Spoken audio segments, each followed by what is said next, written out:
প্রত্যেকটা মা বাবা ভাবে আমি ছোটবেলায় যা কষ্ট পেয়েছি আমার সন্তান যেন সে কষ্টগুলো না পায়।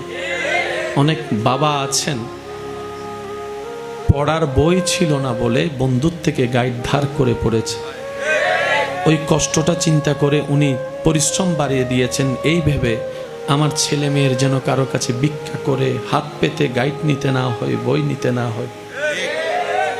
একজন টিচার পাই নাই পড়ার জন্য, এমন বাবারা সন্তানের জন্য 2-3টা টিচার রাখার চেষ্টা করে। ছোট্টবেলায় ভাতের মার খেয়ে পেটের ক্ষুধা নিবারণ করা বাবাগুলা আজকে সন্তানদের প্লেটের সামনে পোলাও রোজ বিরিয়ানি দেওয়ার সর্বোচ্চ চেষ্টা করে। সবাই ভবিষ্যৎটাকে একটু বেটার চাই। আমি না পাইলে অন্তত আমার ছেলে মেয়ে যদি পায়, এই পাওয়ার ভিতরে আমি বাবা সুখ খুঁজে নিব, আমি মা সুখ খুঁজে নিব। কত ভালোবাসা, কত মায়া। অথচ হাসরের ময়দানে সে বাবা সন্তানকে বলবে আমি তোকে চিনি না, আমি তোকে চিনি না। মা বলবে আমি তোকে চিনি না, চিনতে চাইও না। যখন বেসাহারা হয়ে ঘুরবো আপনি আমি আপনরাই চোখ উল্টাই নিবে, তখন নবী রহমাতুল্লিল আলামিন ডাক দিয়ে বলবে উম্মত আমি তোকে চিনি, আমি তোকে চিনি, আমি তোকে চিনি।